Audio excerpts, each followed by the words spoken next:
From the land of lakes, this is 10,000 Takes. Brought to you by Minnesota Score Radio. Wally and Eric back for yet another week as we slice and dice the always busy, always topical, super saturated Minnesota sports scene. And Wally, we're getting into late May now. As usual, we have plenty of topics. And as usual, we could talk NFL all year if we want, right? Oh, boy. I know. When they had that schedule release last week, I started thinking about it a little bit. I thought, man, they make this huge hullabaloo about the draft. I mean, how many people showed up in Detroit? 775,000. That's just a draft record. That's crazy. That's absolutely crazy. So you got to believe that the NFL brain wizards are thinking to themselves, schedule release. Should we have the schedule release move from one town to the next every year? If they can think of a way to lure people in, they'd do it. Well, I mean, if you're sitting around watching a bunch of people at desks with war rooms with computers in the picture. Yeah. You're watching people sitting and looking at computers and talking on the telephone. It's like watching a telethon on the PBS. Yeah, or they could turn this into a one-day event. I don't think you could stretch it out over 3 like they do with the draft, but I bet they could do it one day. Yeah, for sure. And they're thinking about it. You know the wheels are spinning because if they can monetize it, they will do it. The NFL's a mint. They just print money. They're good at it. It's what their MO is. I don't really like that, but they've set the tone for all the other sports. They kind of do. So we know where the Vikings are going this coming season. Some attractive cities. You could go to Inglewood and see them play the LA Rams at SoFi if you want. Seattle. You've obviously got the NFC North opponents, Bears, Lions, Packers. You better go see the Bears outdoors while you can. Yeah. Because they're moving indoors. Although I think they're hitting some headwinds on that dome proposal there in the Windy City. I'm not so sure that's going to happen right away. They might start playing another suburb off against Chicago. Your guy, Kevin Warren, not going to get his wish? Well, the $3 billion. He wants to dominate the lakefront. That's Lake Michigan. Why should the Chicago Bears own it? With a dome. Well, they got a dopey spaceship sitting next true. to the Soldier Field columns right now. I can already see it now. They'll find another suburb that'll, potentially be the Bears' home, and then they'll force Chicago's hand. They'll put them in Schaumburg or some ridiculous thing. They even floated Rockford out there. No, nobody's going to Rockford. Holy Toledo. Nobody wants to live in Rockford, let alone go watch a football game at Rockford. Oh, boy. That ain't happening. Don't believe it for a minute, folks. The Bears aren't going to Rockford. All right. I could see you in Jacksonville or Nashville or East Rutherford, New Jersey, or even London. I'm not going to East Rutherford, New Jersey. London is a possibility only because, my wife is a big fan of Great Britain and London, and I promised a return trip. Went to Italy this year, earlier this spring, as you all know. Now London might be next. All right, well, Viking fans at least can start to make their travel plans. And this is, all kidding aside, this is a serious thing because NFL fandom is passionate. Well, they travel. And all these 32 markets out there, now people are going to start buying airline tickets, getting hotels. You just hope that whatever game you choose to go to doesn't get flexed. Well, that's another issue, then you're out of luck. Yeah, that's another issue, too. They move it from a Sunday afternoon to a Sunday night, and your flight, all of a sudden, their Sunday night flight's no good anymore. The airlines aren't going to buy that excuse. No, they're not buying into it. And another thing, is Monday Night Football going to be on ABC this year? Only for a chunk of games, only a handful. So boy, what a mistake to not have it on ABC every Monday night. That was great last year. What are they going back to? Dancing with the Stars? Please. Put it on Tuesday. Come on. You want Monday Night Football on Tuesday? No, Dancing with the Stars. Okay. Or whatever it is they're putting on, The Bachelor. Right. I don't know. Right. I can't believe ABC wouldn't want it every week, knowing the ratings the NFL gets on television. Well, they're trying to boost ESPN's profile is what they're trying to do. Oh, boy. ESPN, I think people know about ESPN. Well, and here's the thing. That's a good point. Pretty soon, I don't know the exact year, but the contracts will run out.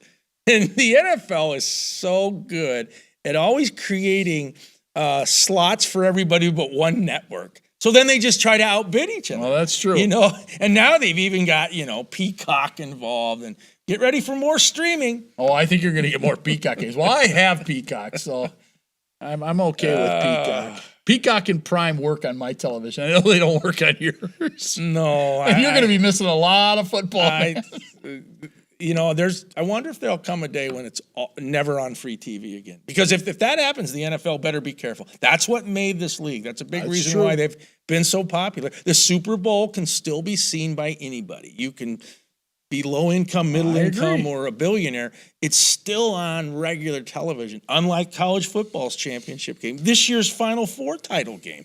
I mean, don't be that greedy. So what's going to happen with this year's college football championship? Now that we have a playoff, oh, by the way, don't forget that we now have a 12-team playoff finally. Are they going to put that on regular TV? I don't know what the TV. Yeah, we'll have to look into that. Yeah. My guess is ESPN's got the rights, but oh boy, I hope not. I hope an over-the-air network grabs it. All right, very quickly, we've got only about 30 seconds here. Which of these trips are you planning to make? I don't know if I'm going to go on any. I'm more focused on following the Minnesota Gophers. I want to go to Ann Arbor, Pasadena, and I think they go to Lincoln.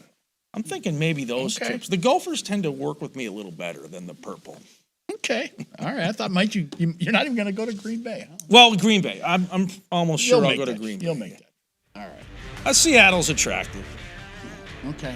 Should we take a break? All right. We're going to talk frisbee next. 10K takes your flying saucer ticket.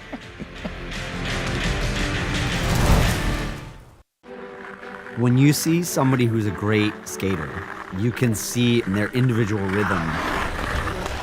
My name is Christian Grunna. I am owner, head coach, operator, main instructor for Grunna Power Skating. We had a history of not just speed skating, but auto racing in our family, so we're always interested in being fast.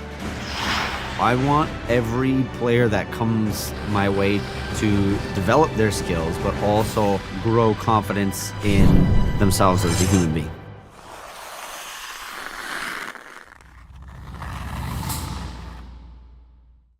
I've been meaning to give you these for many years. I think they're perfect.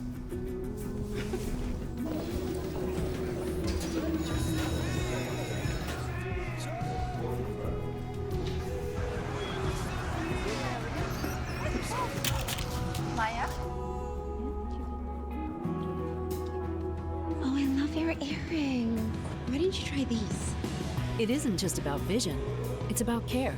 Nobody cares for eyes more than Pearl. Get away to Lakeville, Minnesota, where your family will have tons of outdoor fun. Come for the nature and stay for the thrills. Bring the bikes, swimsuits, fishing poles, and walking shoes as Lakeville boasts trails, lakes, and beaches. Plan your itinerary at visitlakeville.org today. 10,000 takes rolling along, and we are going to sail along, so to speak. We're going to talk something that we haven't touched on much over the years, but we're going to do it right now. We're going to talk some ultimate frisbee with Ben Feldman. He is the owner, general manager, and head coach of the Minnesota Wind Chill. They opened up their regular season at home. Their home opener is on Saturday. Ben, give us the 411 on your club.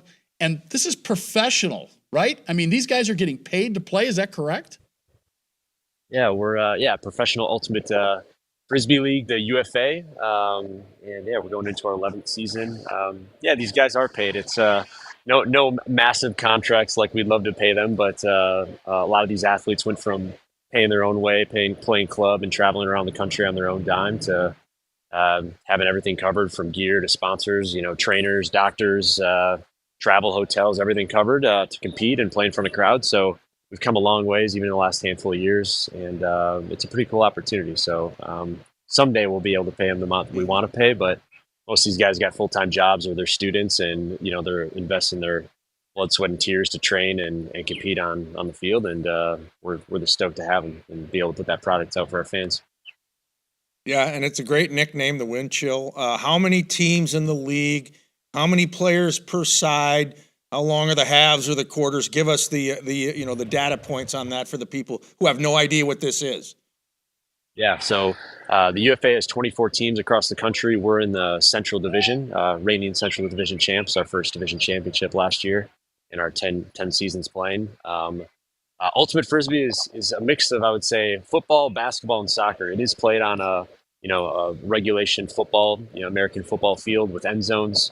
It's 7-on-7. In a given game, you have 20 active players, and those 7 are on the field at a time. And in Ultimate Frisbee, when you throw the Frisbee to one of your teammates, you're trying to advance it down the field like you would in football or soccer. And to score, a goal is when you catch the Frisbee in the end zone or your teammate throws the Frisbee to you in the end zone. Now, when you have the Frisbee, you can't move, so you're pivoting. You can throw a forehand, a backhand, over the top.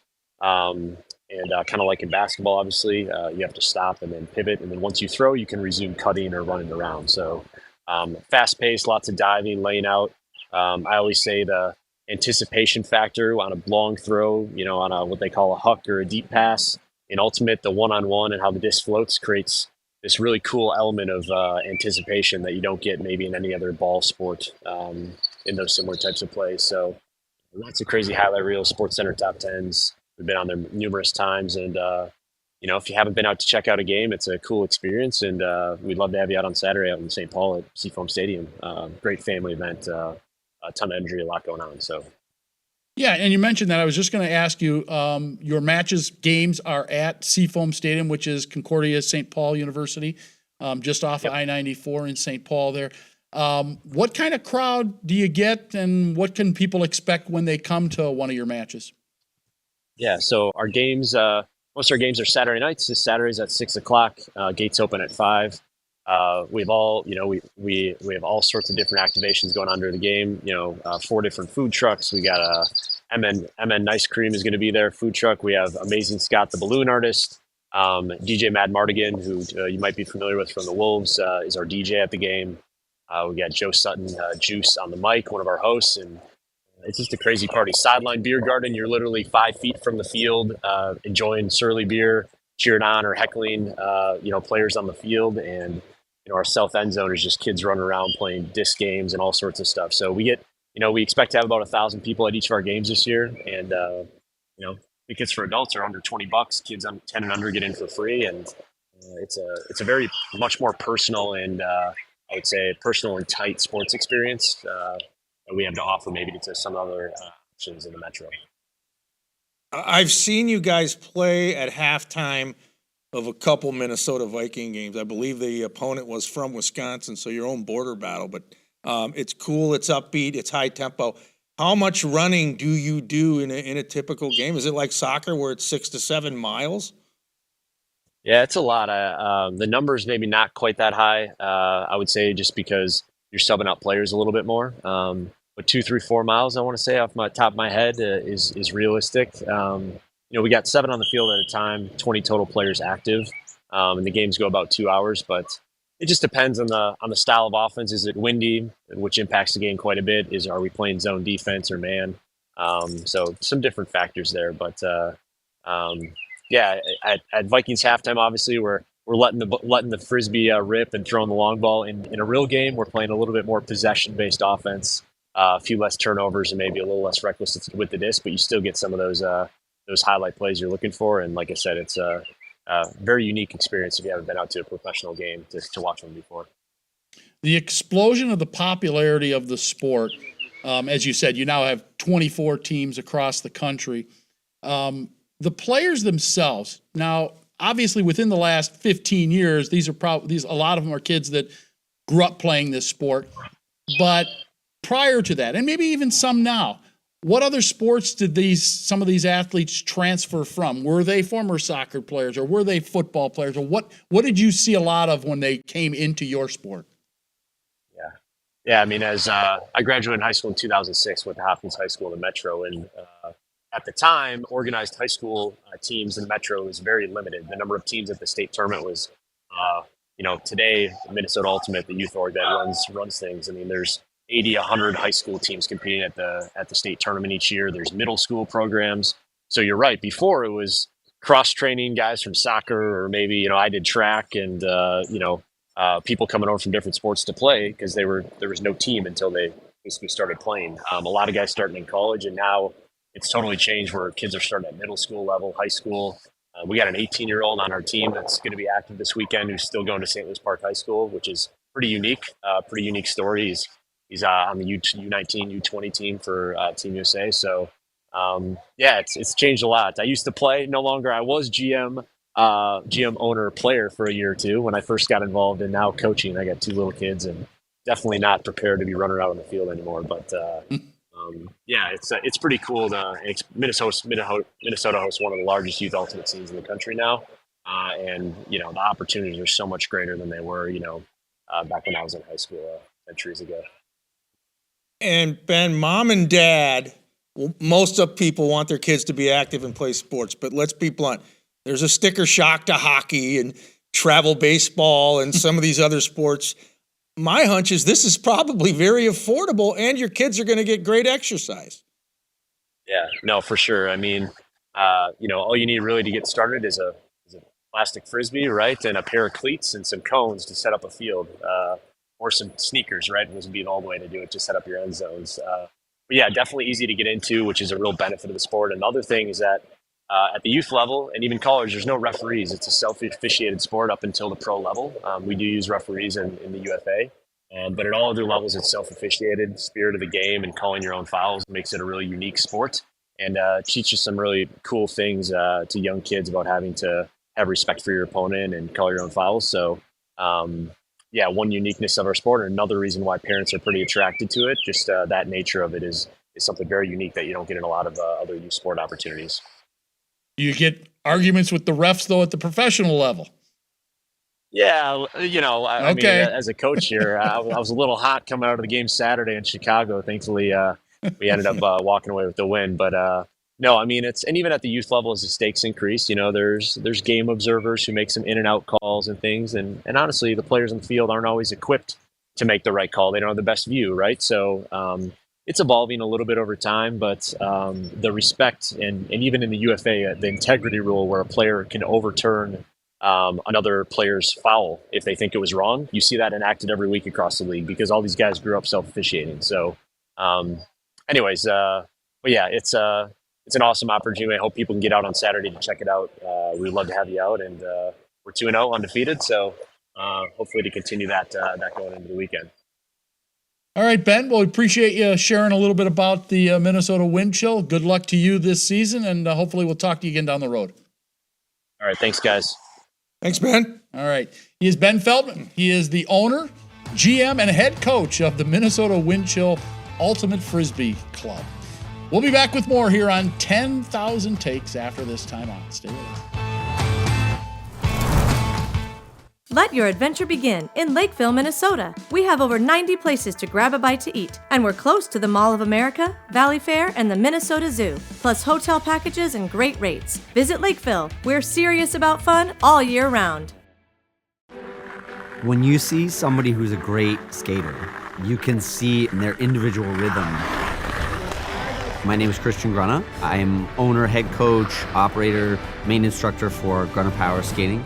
We had a history of not just speed skating, but auto racing in our family, so we're always interested in being fast. I want every player that comes my way to develop their skills, but also grow confidence in themselves as a human being.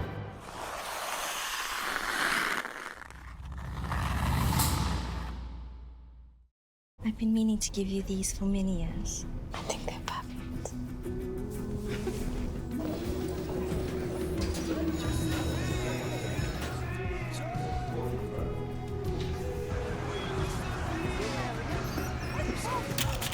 Maya? Oh, I love your earring. Why didn't you try these? It isn't just about vision, it's about care. Nobody cares for eyes more than Pearl. 10,000 Takes. It is May, so baseball is on my brain. I know you have now claimed MLB as your go-to league. Okay, you've abandoned the NFL. I have. I've dumped the shield. You've dumped the shield. All right, let me ask you a question. Has Torrey Hunter dumped the Twins, or have the Twins dumped Torrey Hunter? Because now he's in the front office / quasi-management with the Halos, the Angels of Anaheim. Are you surprised by this at all?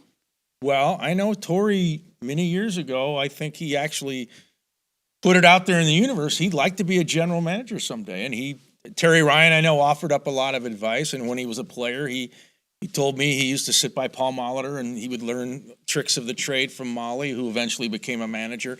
He's in the Hall of Fame. Look, I think anytime you have a chance to have a Torrey Hunter in your organization, you want him.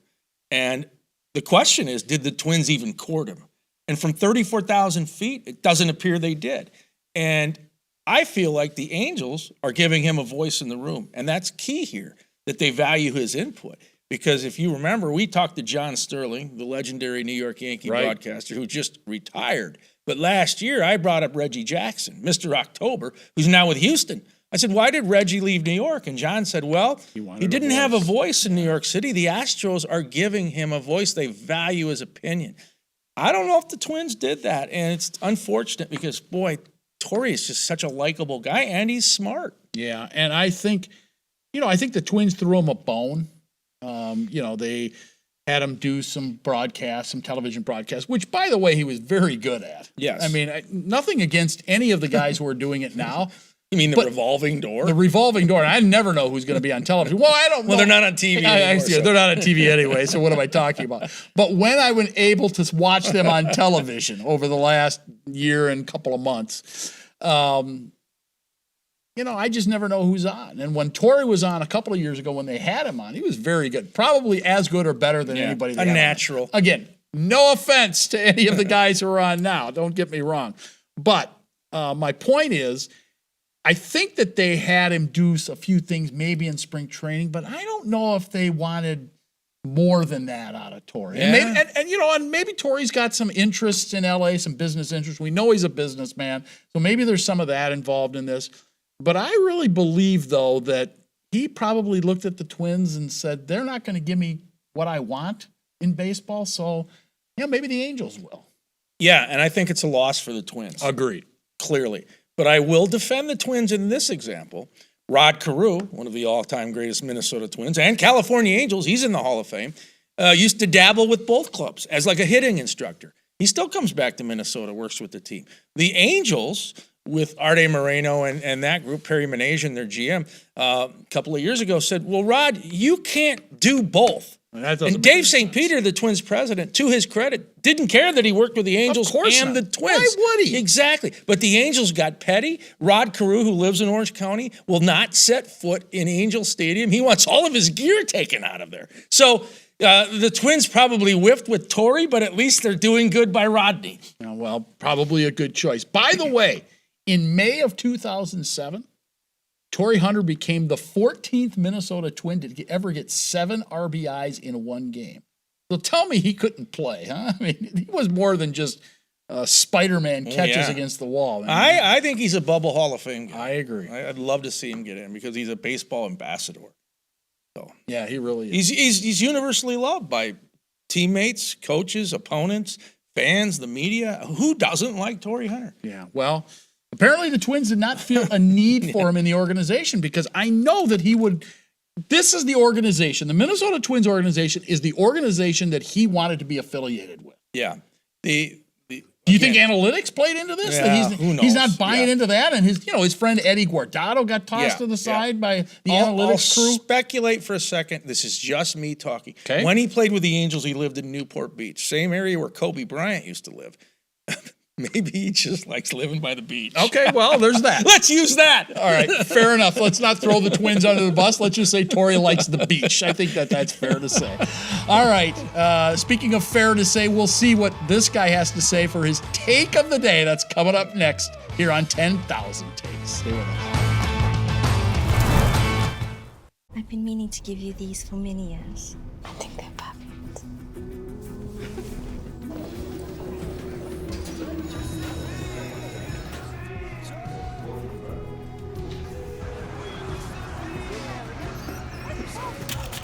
Maya? Oh, I love your earring. Why didn't you try these? It isn't just about vision, it's about care.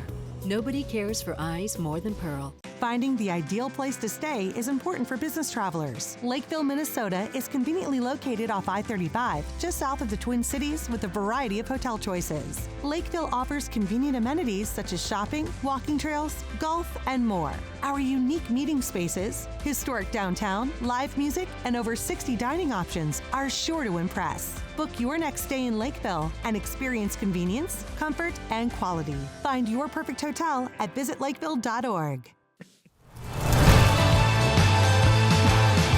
10K Takes on television as we wrap up yet another episode. We're going to find out what this guy's mood is. Takes of the day here. Angry American, grumpy guardian, maybe you're a happy camper. What is it? Kind of in a holiday mood. Oh, Memorial Day coming up. Yeah, the unofficial kickoff to summer. Yeah. Well, I'm in a baseball mood, so I'll talk some baseball. Your Minnesota Twins manager Rocco Baldelli, I've got some news for you. You should be playing Max Kepler every day. Last year, there were a lot of folks out there. Probably you were among them. Oh, boy.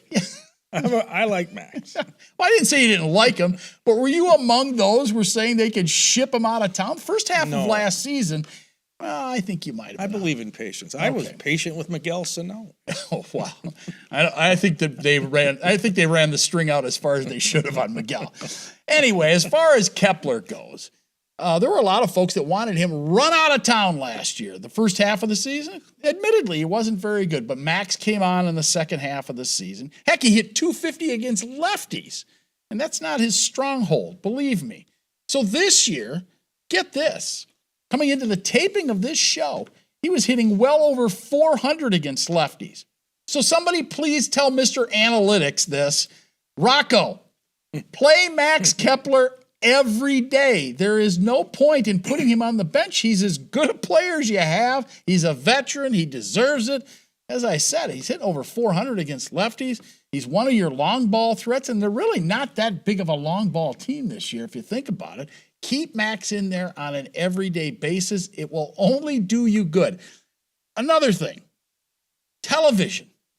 Twins, this is your fault that we can't see him on TV. Don't blame Bally's. I see that Bally's is running ads now saying blame Xfinity and blame Comcast, give them a call. Everybody's blaming everybody else. Twins, you started this. You should know better. You took that money from Bally's that I'm not sure it's doing you any good right now. So anyway, play Max and get these games back on television, a twofold. How's that? Let's check out that mood meter. Oh, where's the needle land? Yeah, demanding diva. Very demanding. Definitely throwing down the gauntlet at the Twins and Rocco. And you taking my notes? I got to borrow these notes here because I'm going to talk about the WNBA. Okay. It's underway. All right. Season number 26. A lot of anticipation for this one, yes, including the Minnesota Lynx. I've got a suggestion for the Minnesota Lynx. Uh-oh. Why don't you have an outdoor game? And you could probably do it at Huntington Bank Stadium. Target Field. Yeah, because you could do Target Field. Then if the rains came, you could scurry over into Target Center my point. Across the plaza. But do it. You could get a lot of fans, especially if Caitlin Clark were the opponent or Angel Reese or Asia Wilson for Las Vegas. Anyways, that's my suggestion. Viewers out there, if you're wondering which games you may want to go to and watch this season, I've got some suggestions for you. How about Phoenix is here twice? That would be Brittany Griner and the Mercury. May 31, June 22nd. I mentioned Asia Wilson. She's fantastic with the Aces. May 29 and August 23.